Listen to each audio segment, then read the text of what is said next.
अस्सलाम वालेकुम। अभी जो मोहतरम हमारे साथी ने पहले किया था कि पाकिस्तान जो है काफी पीछे चल रहा है या काफी आगे जा रहा है या बराबर है आईटी इंडस्ट्री के अंदर। पाकिस्तान की अपनी बाकी तारीख की तरह से पाकिस्तान की आईटी हिस्ट्री भी इसी तरह से बड़ी चेकर्ड अप एंड डाउन रही है ये। पाकिस्तान मैंने कायदे आज़म यूनिवर्सिटी से मैंने अपनी कंप्यूटर साइंस की तालीम हासिल की थी। Quaid-e-Azam University was the first institute in whole of Asia barring Japan जहां पर फॉर्मल कंप्यूटर साइंस की एजुकेशन स्टार्ट की गई थी। तो पाकिस्तान उस वक्त से mid late 60s early 70s से पाकिस्तान में फॉर्मल कंप्यूटर साइंस की तालीम देनी शुरू कर दी गई थी। और पाकिस्तान के जो कंप्यूटर साइंस के ग्रेजुएट्स होते थे उनका कैपेसिटी कैपेबिलिटी वो भी बहुत ज्यादा थी। और also luckily at a very early age शुरू में ही मैं बाहर जाने का मौका मिल गया था। मैं चला गया था, बल्कि मैं खुद नहीं गया था, किसी ने मुझे रेफर किया था, मैं चला गया था बाहर। वहां पर पाकिस्तान की आईटी प्रोफेशनल्स की जो पजीराई होती थी वो यकीनन एक दिल को बहुत गरमा देती थी। आदमी हैरान होता था कि पाकिस्तानियों की इतनी इज्जत अफजाई की जाती है। जैसे कि आजकल से अगर मिसाइल दी जाए तो मेडिकल डॉक्टर्स की जिस तरह से पजीराई होती है, ऐसे आईटी प्रोफेशनल्स की। और जो पाकिस्तानी आईटी प्रोफेशनल जो बात कह देता था वो समझी जाती थी कि बड़ी पक्की बात है ये और मुस्तनद बात है ये। तो पाकिस्तान की ये हैसियत रही है। और बिला वजह नहीं, पाकिस्तान प्रोफेशनल्स जो है वो डिजर्व करते थे यहाँ पे काम इस तरह से हुआ था।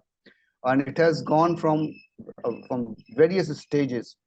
पाकिस्तान में सबसे बड़े लार्ज मेन फ्रेम कंप्यूटर्स आए हुए थे, उन पे काम होता था। फिर उसके बाद उसमें मिनी कंप्यूटर्स आए थे, फिर उसके बाद माइक्रो कंप्यूटर्स आए थे, and then hybrid computing and all that. तो ये बहुत सारे सिनेरियोस पाकिस्तान में प्रोफेशनल्स ने देखे हैं। अभी हम करंट उसकी बात करते हैं तो बात चीजें ऐसी हुई हैं। हमारा चूंकि ताल्लुक है, जो टॉपिक है वो है IT policy and IT policy landscape. अभी सबसे पहले हम ये देखते हैं कि why do we need policy, और पॉलिसी लैंडस्केप क्या होता है, रेगुलेशंस क्या होती हैं। अगर स्ट्रिक्टली गवर्नमेंट की नजर से देखा जाए, खुसूसन पाकिस्तानी गवर्नमेंट की नजर से देखा जाए, तो वो पॉलिसीज और रेगुलेशंस को रिस्ट्रिक्शंस के तौर पे समझते हैं, बैरियर्स के तौर पे वो पैदा करते हैं उसको कि जी कैसे कहाँ पे किस तरह से रोका जाए, रुकावटें जाए, जैसे बंद बांधना होता है, जैसे डैम बनाने की बात है, पानी को कंट्रोल करना। असल में पॉलिसी जो है वो इसका मकसद ये नहीं है। सबसे पहले तो ये कि पॉलिसी चीज होती है कि पॉलिसीज पहले एक और चीज आती है, आपका विजन, टारगेट, गोल क्या चीज है, उसको हासिल करने के लिए जो आप रोड मैप डिफाइन करना चाहते हैं वो बेसिकली आईटी पॉलिसी होती है और रेगुलेशंस होती है। वो कि वो आपका रोड मैप डिफाइन करती हैं कि जो आपके टारगेट्स हैं, आपके जो गोल्स हैं, आपके जो ऑब्जेक्टिव्स हैं, उनको आपने कैसे मीट करना है, अवेलेबल रिसोर्सेज को और उन रिसोर्सेज को मजीद कैसे एनहेंस किया जा सकता है। तो उसके लिए पॉलिसीज और फ्रेमवर्क्स और रेगुलेटरी फ्रेमवर्क्स तैयार किए जाते हैं उस मकसद के लिए। तो सबसे पहले तो ये देखना चाहिए कि पाकिस्तान की आईटी पॉलिसी भी इसी वजह से मुख्तलिफ अदवार में अजीब तरह से होती रही है। सबसे पहली IT policies turn of the century पे 2000 में बनाई गई थी। लकीली वो उसमें जो बनाने वाले थे पॉलिसी को, उन्होंने बड़ी एक मेरा ख्याल है अच्छी, और ये बड़ी प्रैक्टिस भी है, दूरअंदेशी का काम लेते हुए पब्लिक प्राइवेट पार्टनरशिप का उसमें उन्होंने ख्याल रखा था। I was working with the biggest software house of Pakistan at that time, तो मुझे उन्होंने नॉमिनेट किया था एज ए प्राइवेट सेक्टर का मेंबर के तौर पे उस पॉलिसी फॉर्मुलेशन की कमेटी के अंदर। तो वो उस वक्त वो पॉलिसी फॉर्मुलेट होना शुरू हुई थी और उसमें चीजें देखी गई थी। क्या था उस जमाने में फोकस सबसे ज्यादा ये था, अगर आपको याद हो जो उस जमाने में मौजूद होंगे, वो Y2K का एक हवा और जिन पूरी आईटी इंडस्ट्री पे सवार, बल्कि बाकी सारी इंडस्ट्रीज पे सवार था। तो उस वक्त ज्यादातर फोकस जो है वो Y2K के ऊपर हो रहा था। लोग समझ रहे थे कि जब ईयर 2000 आएगा तो सारी दुनिया के कंप्यूटर्स बैठ जाएंगे और पता नहीं क्या क्या चीजें हो जाएंगी, जो कुछ हद तक सही था, लेकिन ज्यादातर उसकी हाइप थी उसके अंदर। एनीवेज, तो फोकस उस वक्त वो था, लेकिन उस वक्त पहली आईटी पॉलिसी फॉर्मुलेट की गई थी। उसके बाद उसमें फिर गैप आए कुछ। असल में ये होता है ड्राइव करने वाली बात होती है उस वक्त। जो हुकूमती सतह पे जो ऊपर लोग बैठे हुए थे, मेरे ख्याल खासे इसमें इन्वॉल्व भी थे, बहुत एंथुसियास्टिक भी थे, और उनका विजन और एम और ऑब्जेक्टिव भी बड़ा क्लियर था। तो इसलिए काफी काम बड़ी तेजी से जल्दी जल्दी हुआ। उसके बाद फिर वो फ्लक्चुएशन आनी शुरू हो गई, कभी कोई इसको इंटरेस्ट देता था, कभी कोई इंटरेस्ट नहीं देता था। एनीवेज, अभी जो करंट जो लीडरशिप आई है पाकिस्तान में आईटी की, वो खुद एक बहुत नामवर प्रोफेशनल है आईटी के, बड़े लर्नेड और बड़े पढ़े लिखे और मुस्तनिद शख्सियत है वो। और उन्होंने जो करंट विजन जो दिया है, एम और टारगेट दिया है, वो उन्होंने दिया है कि हम एक्सपोर्ट जो कर देंगे $10 बिलियन की एक्सपोर्ट हम पाकिस्तान की लेके जाएंगे उसकी। तो बेसिकली होता क्या है, जब आई पॉलिसीज बननी होती है, वो इस इन ऑब्जेक्टिव्स को, इन टारगेट्स को अचीव करने के लिए, वो एनवायरनमेंट बनाने के लिए वो फ्रेमवर्क बनाए जाते हैं वो। तो ये आईटी पॉलिसीज का ये मकसद होता है। उसमें कुछ चीजें होती है जो उसमें परमानेंस होती है उसके अंदर, क्योंकि वो फाउंडेशन उसको बनाती हैं, उसकी उस फाउंडेशन के ऊपर बाकी सारी चीजें खड़ी होती हैं, तो वो चीजें उनमें ज्यादा परमानेंस होती है। उनको हमने देखना होता है कि वो चीजें क्या है उसमें।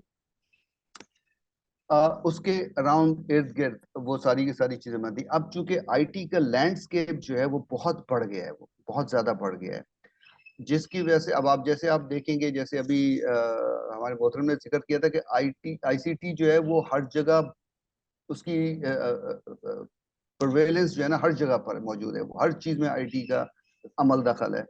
तो वो उसको उसके हिसाब से अब हमें देखना पड़ता है क्या क्या। अब खासतौर पे जब से ये एआई आया है, आर्टिफिशियल इंटेलिजेंस आई है, क्लाउड कंप्यूटिंग आई है, और आईओटी जो है, इंटरनेट ऑफ थिंग्स, उसने इसके आईटी लैंडस्केप को और ज्यादा बढ़ा दिया है उसके। तो हमें इन सब चीजों को एनकम्पास करना है।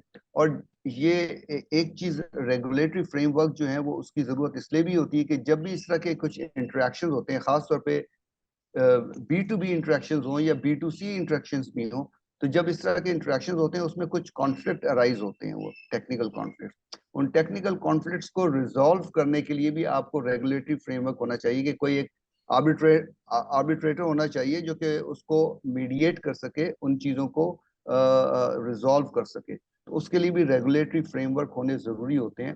तो ये भी एक बहुत जरूरी वजह होती है आपकी आईटी पॉलिसी और रेगुलेटरी फ्रेमवर्क होने की। तो उन सब चीजों को हमें देखने की जरूरत होती है। एक चीज और होती है खासतौर पे from the business point of view, कि अक्सर ये कहा जाता है, जितने भी ज्यादातर सर्वेज होते रहे हैं, मुख्तलिफ लेवल के सर्वेज किए गए हैं, उसमें ये चीज सामने आई है कि अक्सर जो डिजिटल ट्रांसफॉर्मेशन के प्रोजेक्ट्स होते हैं, या आईटी, या जो आजकल ईआरपी की कहलाता था, एंटरप्राइज रिसोर्स प्लानिंग मॉड्यूल्स या सिस्टम जो इम्प्लीमेंट होते हैं, उसमें कहते हैं 60 to 70% प्रोजेक्ट्स जो है वो या तो फेल हो जाते हैं या नियरली फेल होते हैं। उसकी क्या वजह हो सकती है? तो ये सारी चीजें हमें देखने की जरूरत है। उसकी वजह जो एक मेजर वजह जो ये होती है, वो ये होती है कि जहां पर भी टेक्नोलॉजी का इस्तेमाल होता है, टेक्नोलॉजी जाहिर है, और खास तौर पे जो इमर्जिंग टेक्नोलॉजी होती है, न्यू टेक्नोलॉजीज होती हैं, उसमें क्या होता है, उसके अंदर टेक्नोलॉजी के अंदर फेलियर के चांसेस की गुंजाइश बहुत ज्यादा हो जाती है।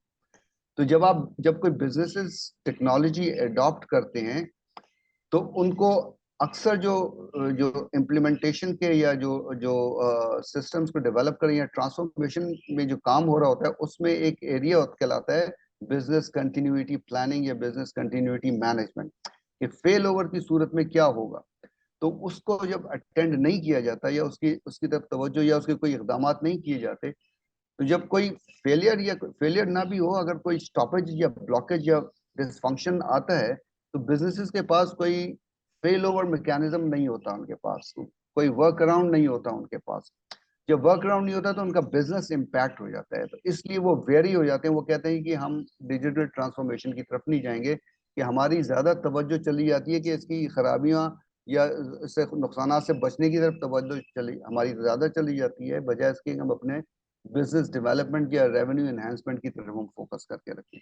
तो ये सारी चीजें ऐसी हैं जो कि रेगुलेटरी फ्रेमवर्क्स को ये सारी चीजें डिफाइन करनी पड़ती हैं, जो कि वो मिनिमम स्टैंडर्ड्स मेंटेन डिफाइन करते हैं, कि जो भी आईसीटी के प्रोजेक्ट्स या एक्टिविटीज होनी चाहिए, उनके मिनिमम स्टैंडर्ड्स ये मेंटेन होने चाहिए, and somebody should ensure that. और उसके जो भी मैकेनिज्म हो कि अगर ये मीट नहीं कर रहे, तो उसके लिए उसके क्या प्यूनिटिव एक्शन उसके क्या होने चाहिए वगैरह वगैरह। तो ये सारी चीजें आईसीटी के जो फ्रेमवर्क होता है उसके अंदर। दूसरी चीज एक ये भी है कि आज का, पहले आईटी होता था लेकिन अब इसको आईसीटी लाजमी तौर पे हो गया है। It's not only information technology, it's information and communication technology. क्योंकि आजकल के जितने भी कंप्यूटिंग चीजें हो रही हैं या आप जो डिजिटल काम जितने भी हो रहे हैं वो कम्युनिकेशन की टेक्नोलॉजी या इंफ्रास्ट्रक्चर के बगैर नहीं हो पाते। Zero. Even with in a house, आप एक अगर अपने घर या ऑफिस में काम कर रहे हैं तो वहां पर भी आपके पास कम्युनिकेशन का जब तक इंफ्रास्ट्रक्चर नहीं होता आपका काम करना नामुमकिन तकरीबन हो जाता है। तो ये हमें इंफॉर्मेशन एंड कम्युनिकेशन टेक्नोलॉजीज की लैंडस्केप बना के उसके ऊपर हमें काम करने की जरूरत होती है। एक और जो बड़ा इम्पोर्टेंट फैक्टर होता है उसके अंदर जो कि हमें आईटी के ऊपर आईसीटी से जब हम रिलेटेड काम कर रहे हैं वो कहलाता है digital trust. Digital trust is a very very important feature. जैसे बिल्कुल वो उसी तरह की बात है कि जैसे काफी पैरेलल्स हैं जो कि हम ड्रॉ कर सकते हैं between the automotive industry and ICT industry. जब से अब से 100 साल 150 साल पहले तकरीबन जब ऑटोमोटिव इंडस्ट्री ने जन्म लिया था तो उस वक्त चीजें किस तरह से थी और कैसे किया गया था और कैसे चल रही थी, तो उस वक्त भी उन्होंने कुछ फ्रेमवर्क्स बनाए थे, डिफाइन किए थे उसके। तो वो फ्रेमवर्क उसके हिसाब से बाद में इवॉल्व होते रहे थे। उसमें क्या होता था कि अब आप देखिए जब जब भी आप जाते हैं, गाड़ी आप कहीं से खरीदते हैं या कोई मोटरसाइकिल आप लेते हैं, आपने अपनी पसंद से मोटरसाइकिल या गाड़ी ली, उसने जो जो फीचर्स बता दिए, उसके बाद आप आंखें बंद करके गाड़ी में बैठते हैं, चाबी स्टार्ट कर घुमाते हैं और गाड़ी चलना शुरू हो जाती है।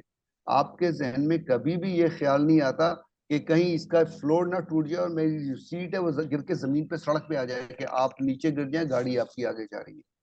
This is the digital trust की बात है। ये आपका ट्रस्ट है उस इस टेक्नोलॉजी के ऊपर, उस इंजीनियरिंग के ऊपर आपका ट्रस्ट है ये कि आप गाड़ी में बैठे हैं, आपने स्टार्ट की है तो गाड़ी चल पड़ेगी, आपने स्टीयरिंग घुमाया है तो गाड़ी उधर मुड़ जाएगी, आपने ब्रेक दबाया है तो गाड़ी रुक जाएगी।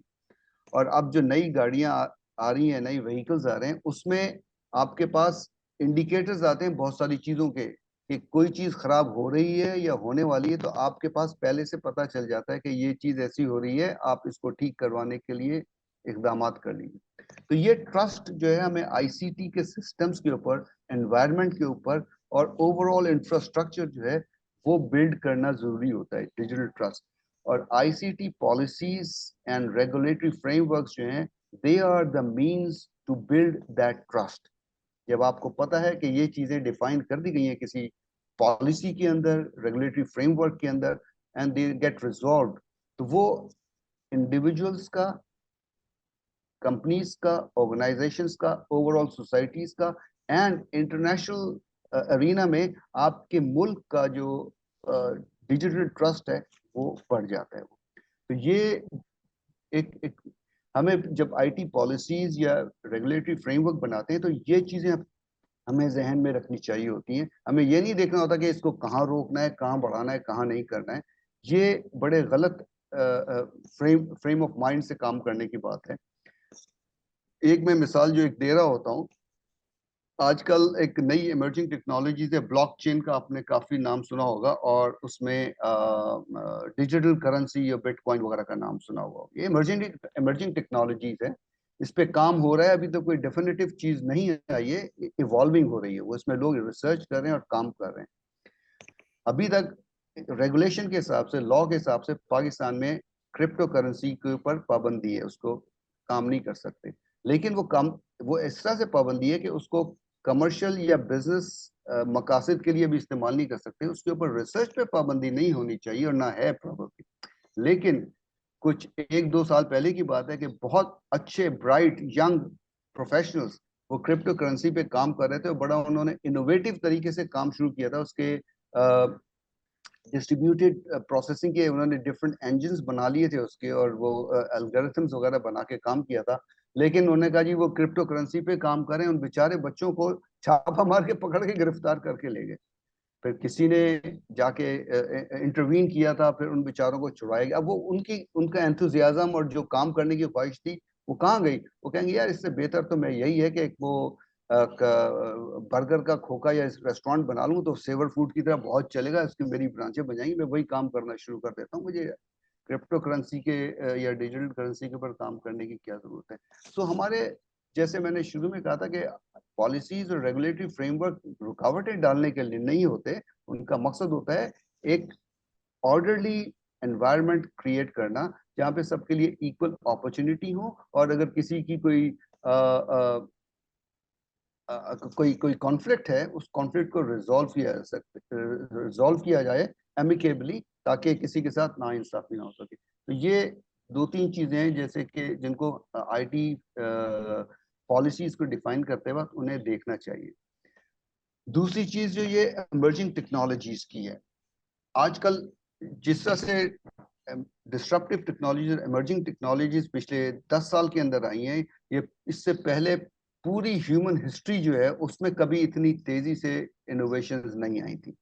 तो उसके हिसाब से हमें अपने आप को तैयार रखना पड़ेगा। एक चीज इसमें और भी है जिससे हो सकता है कुछ लोग मुझसे इख्तलाफ करते हो, यहाँ पर बहुत सारे बड़े लर्नेड लोग बैठे हुए हैं, उसमें एक इमर्जिंग टेक्नोलॉजीज के हिसाब से मैं ये कहता हूँ, खासतौर पर जो कंप्यूटर साइंस है, कंप्यूटर टेक्नोलॉजी है, उसमें एक ये देखा गया है कि ये इसमें फील्ड में इनोवेशंस एंड नई चीजें इजाद की गई है, इस्तेमाल की गई है मेथड्स, बाद में एकेडमिया में उसको अडॉप्ट करके उसके ऊपर जो मजीद ऑर्डरली काम जो किया जाता है कि जी प्रॉपर एजुकेशन दी जानी चाहिए उसके ऊपर, उसमें मजीद रिसर्च हो, एकेडमिया जो है समहाउ द अदर थोड़ा सा उसमें वो लैग करती है। लीड जो करते हैं वो टेक्नोलॉजिस्ट लीड कर रहे थे, वो नई चीज कर दी। इसके आपके सामने बहुत सारी मिसालें मौजूद हैं, कितनी टेक्नोलॉजीज थी जो कि आना शुरू हुई लेकिन उनकी अभी तक वायबिलिटी जो है, commercial and industrial viability establish नहीं हो पा रही थी। जिसमें कि आप वो देख लें, वीडियो टेक्नोलॉजीज थी, जो कौन कौन सा था, सोनी मैक्स था और इस तरह की चीजें थी, वो कंपटीशन चल रहा था। टेलीकॉम टेक्नोलॉजीज हैं, उसमें आप दो तीन पैरेलल के वो आए हुए थे उसके अंदर के ये हमें ये वाली टेक्नोलॉजी ज्यादा बेहतर है कि ये टेक्नोलॉजी ज्यादा बेहतर है। इसी तरह से कम्युनिकेशन टेक्नोलॉजीज में सिस्को के थे कुछ प्रोटोकॉल्स थे, कुछ उनके कंपेटिटर्स के प्रोटोकॉल्स थे, लेकिन देखा गया कि मार्केट में कौन से ज्यादा बेहतर प्रोटोकॉल्स हैं कम्युनिकेशंस के, उनको फिर अडाप्ट किया गया था। और फिर उसके बेसिस के ऊपर मजीद रिसर्च होती है, एजुकेशन होती है, उसमें मजीद एनहांसमेंट की जाती है।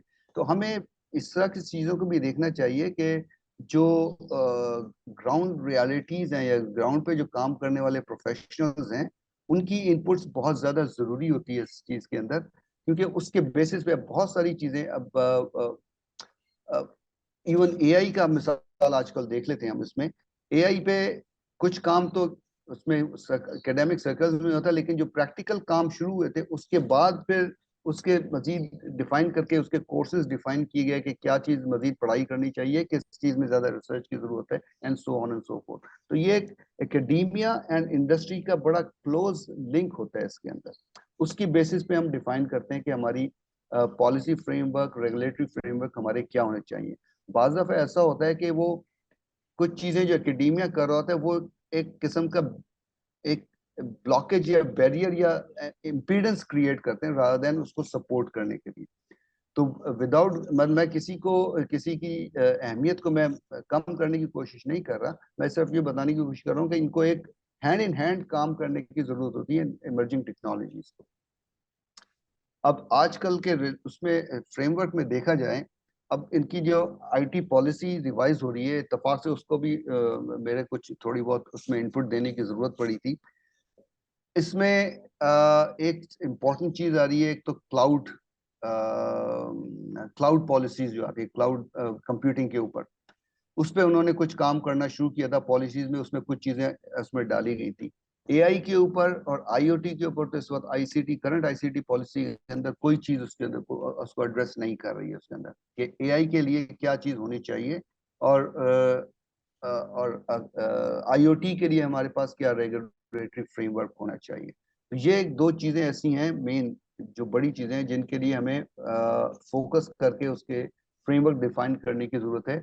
और खाली हमें इसके लिए नहीं देखना, हमें खाली रिएक्टिव काम नहीं करना है, प्रोएक्टिव ये देखना पड़ेगा कि ये एवेन्यूज जो है, एआई के एवेन्यूज और आईओटी के एवेन्यूज, ये किस तरफ जा रहे हैं, और वहां जहां जा रहे हैं वहां के लिए हमें अपनी पॉलिसी फ्रेमवर्क को किस तरह से बनाना पड़ेगा हमें।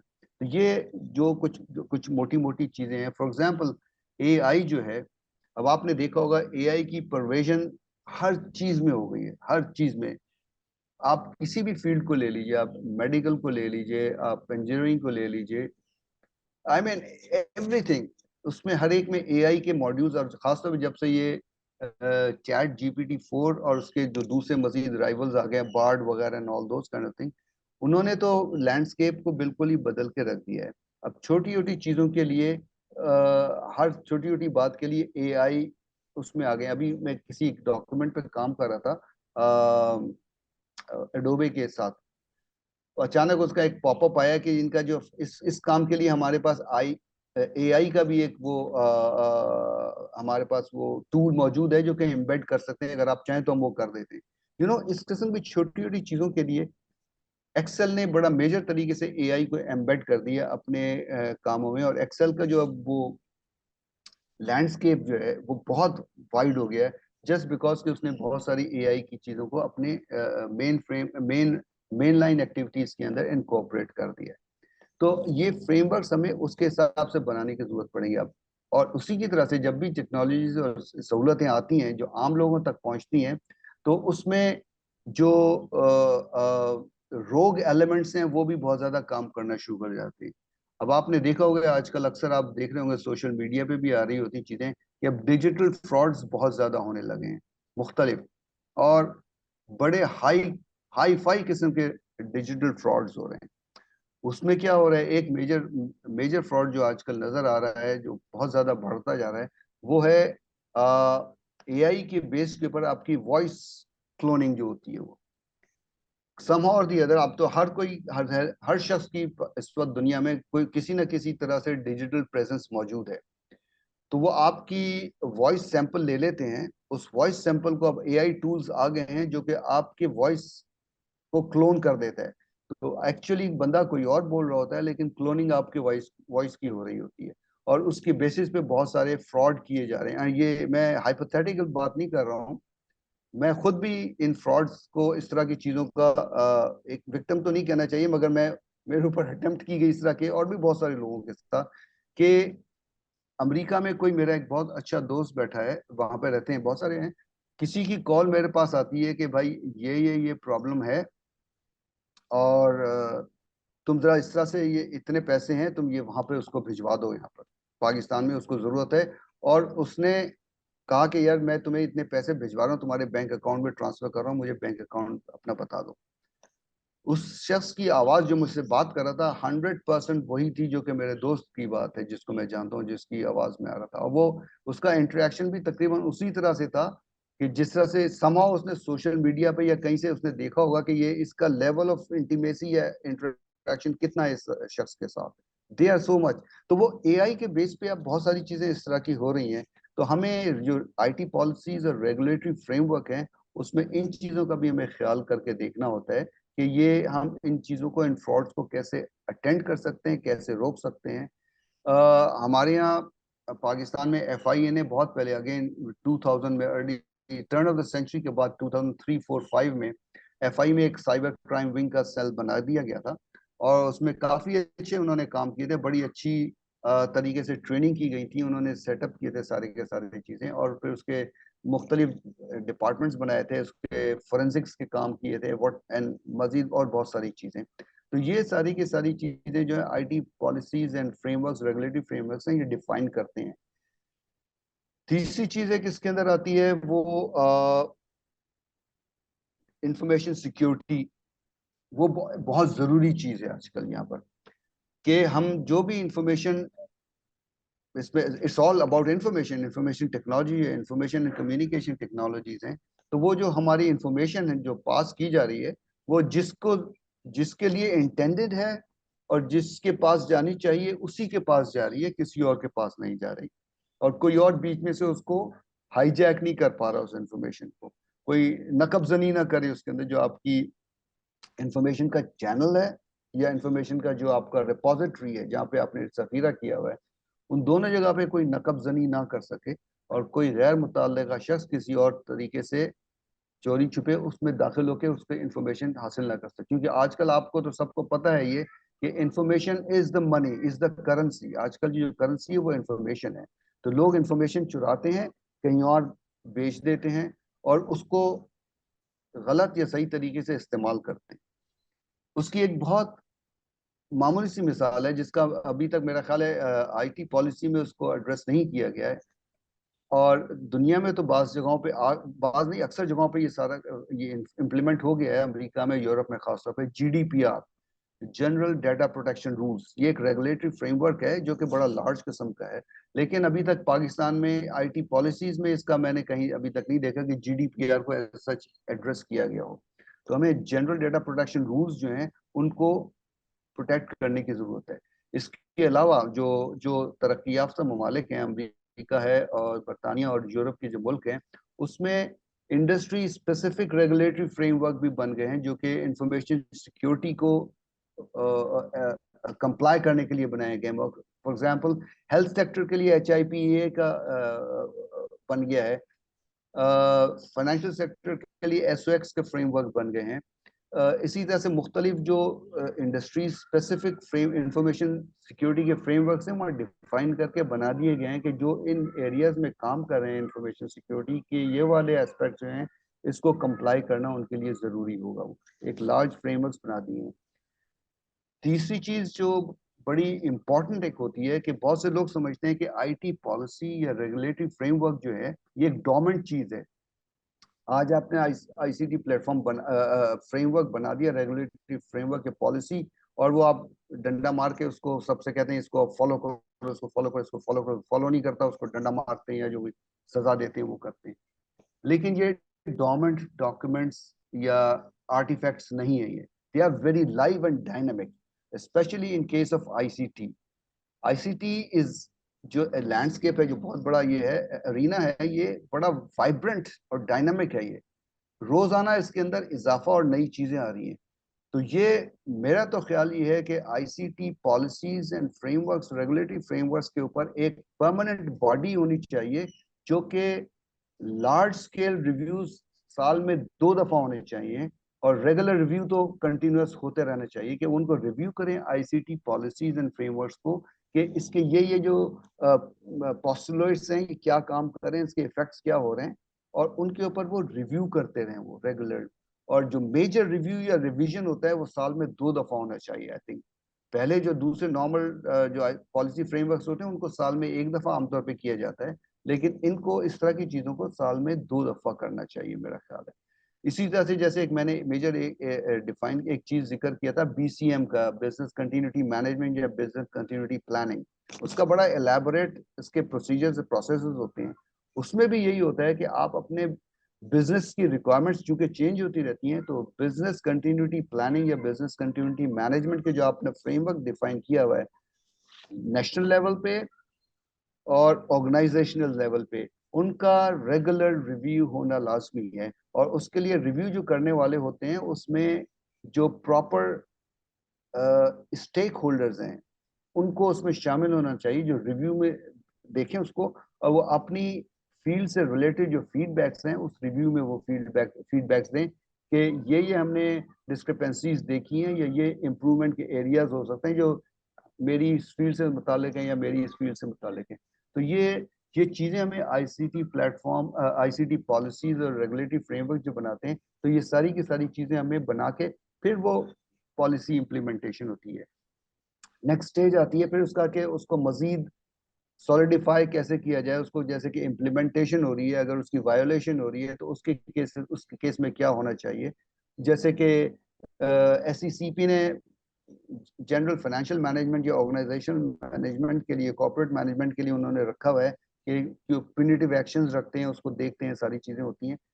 गो कि वो बहुत बहुत ज़्यादा अभी बहुत इफेक्टिव नहीं है, लेकिन बहरहाल कुछ ना कुछ वो काम कर रहे हैं। तो इसी तरह से हमें इसमें एक बॉडी होनी चाहिए इसकी, जो कि आईसीटी पॉलिसीज के ऑडिटर्स एक होने चाहिए जो कि ऑडिट करें मुख्तलिफ जगह पे जाके और उसका कोई तरीका होना चाहिए कि वो ऑडिट किया जाए कि ये कंप्लायंस कहाँ कहाँ हो रही है, कहाँ कहाँ नहीं हो रही है, और अगर नहीं हो रही है तो उसकी वजह क्या है ना होने की। तो ये चंद गुजारिश थी जो कि मैं करना चाह रहा था। इसको अभी मैंने ज्यादा प्रेजेंटेशन इसलिए नहीं दिखाई कि लोगों की तवज्जो उसकी तरफ चली जाती है कि उसमें लिखा क्या है, लेकिन आप जो अपना बात कहना चाह रहे हैं वो पहुंच नहीं पाती। लेकिन चूंकि ये मीटिंग रिकॉर्ड हो रही है इसलिए मैंने इसको यही समझा कि ये चीजें इसी तरह से कही जाएं, क्योंकि रिकॉर्ड तो है, जब भी चाहें तो ट्रांसक्राइब की जा सकती हैं। और अब तो ट्रांसक्रिप्शन की भी बड़ी आसानियां सहूलतें आ गई हैं। फॉर एग्जांपल जो मैं अपना करंट प्रोजेक्ट कर रहा हूँ अर्नेस्ट यंग ग्लोबल के साथ, तो वो वर्क फ्रॉम होम है, सारी दुनिया में उनके लोग बैठे हुए होते हैं। ज्यादातर टीम्स के ऊपर रिकॉर्डिंग होती है, तो वो ऑन द गो रिकॉर्ड तो हो ही रही है, उसकी ट्रांसक्रिप्शन भी होती रहती है कि जो कोई बोल रहा है उसका टेक्स्ट भी साथ साथ आता जाता है उसके अंदर, and you can copy and record it as minutes of meeting खुद ब खुद बन जाते हैं उसके साथ। तो टेक्नोलॉजी आपको बहुत सहूलतें देती है, आपको उसको सही तरीके से इस्तेमाल करना और उसका अगेन रेगुलेटरी फ्रेमवर्क बनाना होता है।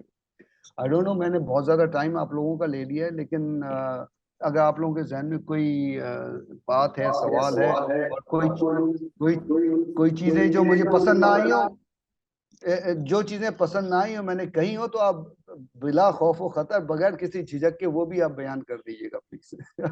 नहीं, बहुत शुक्रिया हमारे भाई। टाइम तो आपके पास 15 मिनट और था, हम तो चाह रहे थे कि और जरा तफसील से सुने, लेकिन मेरा ख्याल है कि इसको हम अपॉर्चुनिटी बनाते हुए जो है वो क्वेश्चन आंसर्स की तरफ जाते हैं। इस वक्त करंटली एक ड्राफ्ट सर्कुलेट कर रहा है एआई पॉलिसी पे, हमारी इस पे भी बात भी हुई थी। तो इस पे अगर कोई आप तबसरा फरमा दें तो मेरा ख्याल है कंक्लूजन की हाँ तरफ जाएंगे कि जी जी। बिल्कुल सही है, बिल्कुल। मैं एक्चुअली ये मेरे जहन में पॉइंट था, मैं उस वक्त कहना भूल गया था। उसमें आईटी आईसीटी पॉलिसी से रिलेटेड, बल्कि वो जनरल भी है ओवरऑल। गवर्नमेंट ऑफ पाकिस्तान में इन्होंने जितनी भी जो इंफॉर्मेशन होती हैं इसकी, या जो भी मामलात होते हैं, जो डाटा होता है, उसको उन्होंने कैटेगराइज किया हुआ है। एक जनरल डाटा होता है, एक कॉन्फिडेंशियल डाटा होता है, एक सीक्रेट डाटा होता है। तो वो बहुत सारी चीजें ऐसी होती हैं कि ये, अब फॉर एग्जांपल क्लाउड कंप्यूटिंग या एआई को देख लें, तो एआई क्या चीज है? एआई जो है वो is based on data that it has got, उसकी अपनी डेटा रिपोजिटरी है। उसमें से वो देखता है कि इससे रिलेटेड काम में पहले क्या क्या चीजें मौजूद हैं, क्या क्या डेटा मौजूद है, और उसका वो न सिर्फ डेटा देखता है बल्कि उसका फ्लो और ट्रेंड भी देखता है कि इससे पहले इसका इस्तेमाल करने का ट्रेंड क्या रहा था, किस तरह से इस्तेमाल किया था इसके जवाब में। अब गवर्नमेंट की तरफ से जो पाबंदी है, फॉर एग्जांपल क्लाउड कंप्यूटिंग पे है, बहुत सारी चीजों के ऊपर वो आप उनकी जो डाटा है या प्रोसेसिंग है वो क्लाउड प्रोसेसिंग नहीं कर सकते। क्लाउड प्रोसेसिंग की इजाजत उसके अंदर नहीं है कि आप, you are not allowed. Cloud में दो तीन चीजें होती है, एक होता है पब्लिक क्लाउड्स, एक होता है प्राइवेट क्लाउड्स, और एक होता है हाइब्रिड क्लाउड्स। तो वो उसमें उन्होंने अब डिफाइन कर, अब उनको हमने बताया गया था उनको कि भाई ये चीजें होती हैं, इसके हिसाब से आप पॉलिसी डिफाइन करके रखें, वरना रुकावट हो जाती है। अगर कोई पॉलिसी डिफाइन ना हो तो फिर वो उसके उससे मुतालिक जितने भी फैसले करने होते हैं टेक्नोलॉजी सर्विस प्रोवाइडर्स ने और जो क्लाइंट्स हैं उन्होंने, तो वो लटकते रह जाते हैं, वो फैसले नहीं हो पाते अगर कोई उसके मुताबिक उसके लिए कोई पॉलिसी ना हो। तो उसको हमें कहा कि जी आप इसको डिफाइन करके बताएं। उसमें एक चीज और आती है क्लाउड कंप्यूटिंग में, कि क्लाउड कंप्यूटिंग क्या होता है? क्लाउड के जो सर्वर फार्म्स होते हैं उनके मुख्तलिफ, वो सर्वर फार्म्स फिजिकल होते हैं, वो कहीं किसी जगह पे भी हो सकते हैं, वो फिजिकल कहीं पे भी हो सकते हैं, किसी ज्योग्राफिकल टेरिटरी उनकी कोई और होती है। ऑब्वियसली कहने को तो क्लाउड है, लेकिन इवेंचुअली मून पे नहीं होते वो, लेकिन जमीन पे कहीं ना कहीं किसी जगह पर वो सर्वर फार्म्स मौजूद होते हैं वो। तो एक पॉइंट उसमें ये भी आता है जो कि जेन्युइनली सही भी था, कि अब वो देखते हैं कि उसकी उस जो सर्विस प्रोवाइडर है क्लाउड कंप्यूटिंग का, उसका जियोग्राफिकल फुटप्रिंट क्या है। अब उसमें for various reasons, political reasons और इंटरनेशनल पॉलिटिक्स रीजंस, या बिजनेस वायबिलिटी या वॉट एवर जो आप कहें, उसके मुख्तलिफ रीजंस की वजह से वो उसके जियोग्राफिकल फुटप्रिंट को देख रहे होते हैं। आप इसको आप पसंद करें या ना पसंद करें, लेकिन बहुत सारे सर्वर फार्म्स जो हैं इंडिया में बैठे बने हुए हैं।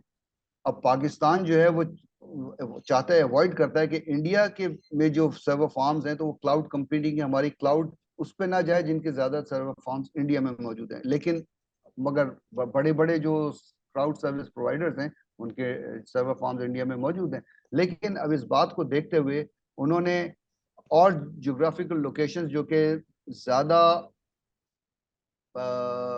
कहने आप में what is the word, independent है, अनबायस्ड हैं, या वो बाई पार्टीजन है, ऐसी जगहों पर वो सर्वर न्यूट्रल का लफ्ज थोड़ा सा मुतनाज़े हो गया है ना न्यूट्रल नहीं आप पकड़ लिया, आपने समझ गए तो इस वजह से हो गया। उसकी एक वजह और भी थी, अभी पिछले दिनों जो हुआ था, आपको सबको पता होगा शायद, यूक्रेन वॉर जो हुई है, रशिया यूक्रेन वॉर, सबको पता है कि कौन कहाँ किस साइड पर एक अलाइनमेंट लोग कहाँ कहाँ हो गई है। आप लोगों ने नाम सुना होगा सैप का, एक बहुत बड़ा world wide international service provider है सैप। उसका मेरे ख्याल है दुनिया का कोई मुल्क नहीं है जहाँ पे सैप के बड़े बड़े क्लाइंट्स मौजूद ना हो। अब यूक्रेन वॉर के बाद, रशिया यूक्रेन वॉर के बाद, रशिया में जितनी भी कंपनी सैप को यूज कर रही थी, उन सब की सर्विसेज बंद हो गई। हालांकि वो उन्होंने पेमेंट्स की भी थी, एडवांस पेमेंट की हुई थी सैप की सर्विसेज के लिए, उन सब की सर्विसेज बंद कर दी गई। अब आप ये देख लीजिए कि इसके इम्पैक्ट क्या हो रहे हैं। उसके बाद से यकीनन सैप के ऊपर बहुत बड़ा प्रेशर आया होगा सर्विसेज बंद करने के लिए, लेकिन सैप की क्लाइंटेल जो प्लंज की होगी, अब मेरा ख्याल है शायद सैप कुछ कुछ अरसे बाद सैप शायद बिजनेस अरीना से खत्म हो जाएगा वो, क्योंकि people will not be going to SAP now. क्योंकि अब एक दफा जब वल्नरेबिलिटी इस तरह की आ जाती है, आजकल तो आपको पता है कि सर्विस अवेलेबिलिटी का जो क्राइटेरिया है वो 99.99997 है, ये आपकी 24/7 अवेलेबिलिटी का लेवल होना चाहिए। अगर ये नहीं होता तो उसकी तो जो क्रेडिबिलिटी है वो तो थम करके नीचे गिरती है। तो ये पॉलिसीज के अंदर ये सारी चीजें देखने की जरूरत होती है।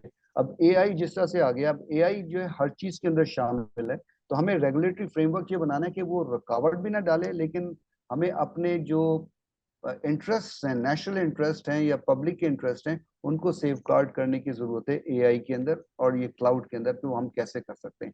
उसके लिए हमें कैपेबिलिटीज बनाने की जरूरत है कि हमारे यहाँ पाकिस्तान में इस वक्त 3 मेजर मेजर की बात करूँ, छोटे थे और भी हैं, क्लाउड सर्विस प्रोवाइडर्स हैं जो कर सकते हैं, लेकिन अभी तक लोग उनकी क्लाउड सर्विसेज की तरफ बहुत ज्यादा जा भी नहीं रहे हैं फॉर वेरियस रीजंस। क्योंकि वो जो सर्विस लेवल है और वो जो रिलायबिलिटी, जो डिजिटल ट्रस्ट की मैंने बात की थी, वो अभी हम इस्टेब्लिश नहीं कर सके उनके लिए। वो करें, वो हमें ये इन चीजों की जरूरत है। और policies and framework are the tools and means and vehicles to ensure that level of digital trust. Thank you. बहुत शुक्रिया डॉक्टर इस्लाम साहब। कुछ जी फैज साहब, बहुत शुक्रिया, बड़ा अच्छा आपका, आपने हमारे मालूमात में इजाफा किया। ये जो डिजिटल ट्रस्ट की आप बात कर रहे हैं, क्या वजह है इन्हें पाकिस्तान के जो आईटी एक्सपोर्ट्स है कम है?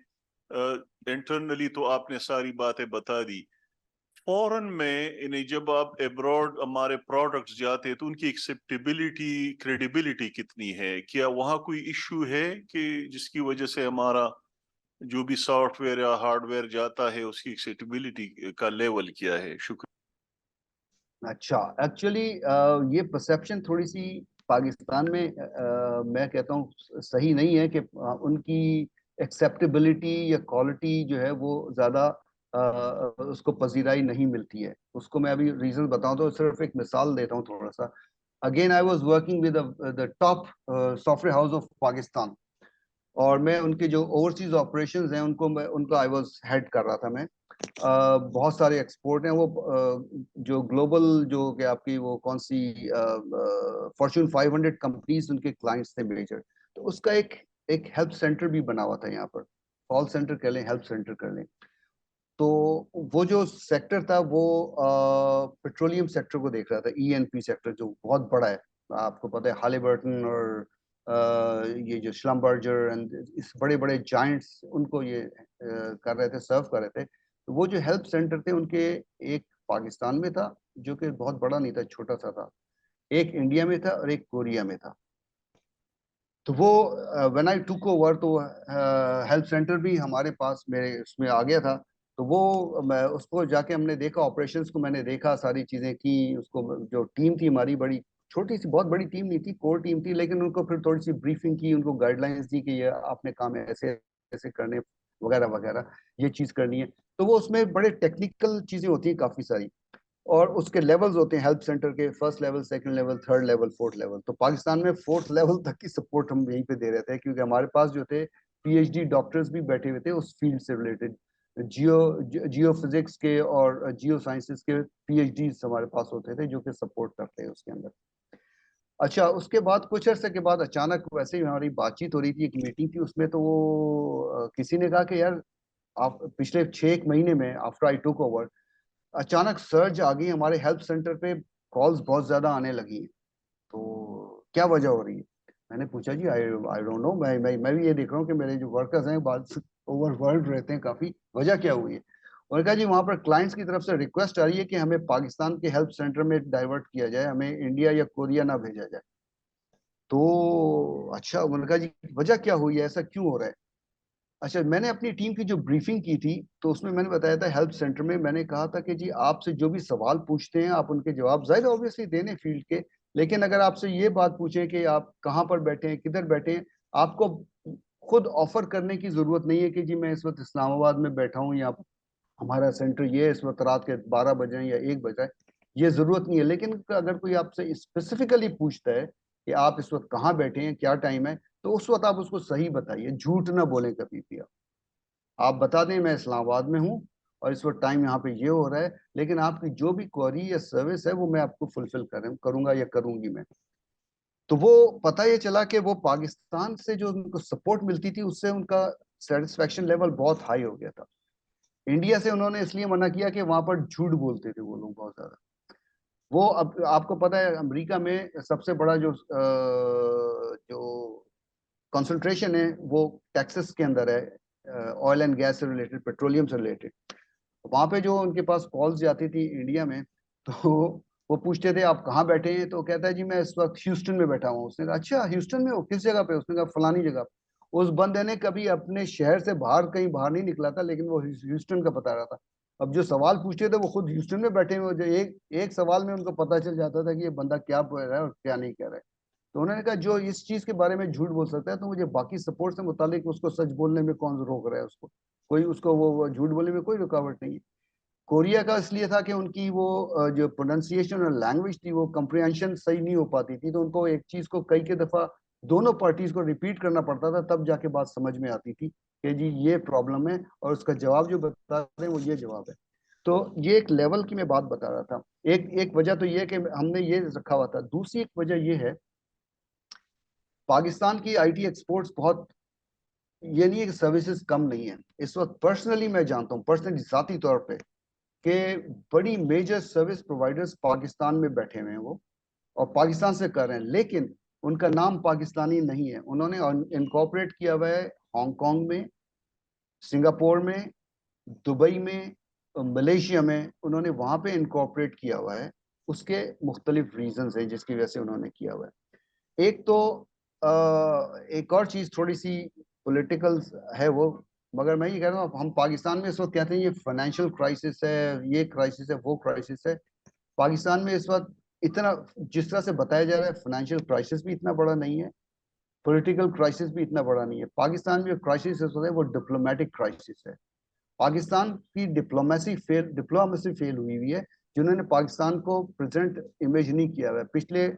मैं किसी की तरफ लीन नहीं करना चाह रहा, लेकिन पिछले 1.5 साल से पहले जो पाकिस्तान की इंटरनेशनल स्टैंडिंग हो गई थी वो यहाँ से यहाँ पहुंच गई थी, बिकॉज उस वक्त अपेरेंटली हमारे पे जो स्पोक्समैन थे, स्पोक्स पर्सन थे, और डिप्लोमेसी जो थी वो इस तरह की हो गई थी कि पाकिस्तान की इमेज यहाँ तक चली गई थी।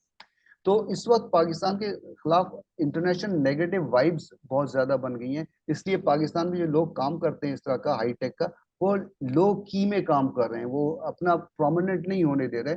लेकिन मेजर का पाकिस्तान इस वक्त दुनिया में सबसे बड़ी VPN सर्विसेज जो प्रोवाइड की जा रही है वो पाकिस्तान से प्रोवाइड की जा रही है, but they are not Pakistan based, वो नहीं है, they are based somewhere else. इसी तरह से और बहुत सारी कंपनीज हैं जो कि मेजर मेजर उन्होंने कंप्लीट पैसिव मार्केट को उन्होंने सपोर्ट किया है। Passive markets, I am sure आप लोगों को अंदाजा होगा, पैसिव मार्केट्स को US और यूरोप की वो सपोर्ट कर रहे हैं। They are based out of Pakistan, लेकिन वो लो की में कर रहे हैं फॉर वेरियस रीजंस। और एक चीज और जो है, अगेन हमारी गवर्नमेंट की पॉलिसीज जो आजकल और ज्यादा एग्जैसरबेट हो गई हैं, वो हो गई फाइनेंशियल ट्रांजैक्शंस का चक्कर हो गया उसके अंदर। अभी उसमें ये किया हुआ है उन्होंने कि उनको अपनी इंटरनेशनल प्रेजेंस इसलिए रखनी पड़ रही है कि वो जो भी फाइनेंशियल ट्रांजैक्शंस बाहर के क्लाइंट्स के साथ कर रहे होते हैं वो वहीं के फाइनेंशियल सिस्टम के थ्रू कर रहे होते हैं, पाकिस्तान के फाइनेंशियल सिस्टम को इन्वॉल्व नहीं करना चाहते वो। बहुत सारे मेजर मेजर प्लेयर्स जो कि पाकिस्तान से काम करवा रहे थे, नॉट ओनली आईसीटी बल्कि अदर देन आईसीटी इंडस्ट्रियल के भी, तो उन्होंने ये कहा कि जी आजकल एक मेजर था, ऑल्दो मेरी फील्ड नहीं है, मुझे ज्यादा इसकी सही डिटेल नहीं मालूम है, एलसीज का चक्कर चला होता है, एलसीज नहीं खुल रही हैं।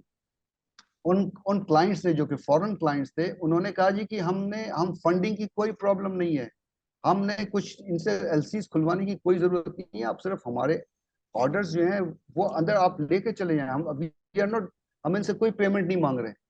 ये कह रहे थे वो क्लाइंट्स कि हम इनसे जो पाकिस्तान में जो काम कर रहे हैं इनसे कोई पेमेंट मांग ही नहीं रहे हैं, एलसीज की खुलने की जरूरत ही कुछ नहीं है, आप ये हमारा मटेरियल उनको पहुंचा दें, जो एक्सपोर्ट करना है वो कर दें। उसके बावजूद उस पर कहा जी नहीं थी, हम तो ये करेंगे। तो ये जो हमारी जो इस तरह की पॉलिसीज जो है ना, वो बड़ी उन्होंने हाल खराब किया। तो एक मेजर रीजन ये होता है कि वो रखते हैं कि फाइनेंशियल ट्रांजैक्शंस पाकिस्तान से बाहर रखते हैं। जब बाहर रखनी है तो इसका मतलब वो उसकी अपनी प्रेजेंस भी वहां पर ही बताते हैं, वो पाकिस्तानी प्रेजेंस नहीं कहलाई जाती वो। तो ये रीजंस कुछ हैं, लेकिन पाकिस्तान की जो आईसीटी की सर्विसेज पाकिस्तान से जारी हैं उसमें एज सच इतनी कमी नहीं हुई है। प्लस माइनस हुए हैं, कुछ लोग ऐसे हैं जिन्होंने पाकिस्तान की उसको इमेज को किया है, उसमें नुकसान पहुंचा है उसकी उनकी हरकतों की वजह से, लेकिन वो इतने मेजर नहीं है, क्योंकि जो इंटरनेशनल प्लेयर्स हैं जो काम करने वाले हैं, दे आर नॉट फूल्स, वो अंदाजा कर लेते हैं, वो समझ लेते हैं, वो बैठ के काम करते हैं कि ये हम किससे क्या डील करें, वो क्या सर्व करें, you can gauge in a second कि आपको पता चल जाता है। तो वो ये लो की में काम कर रहे हैं।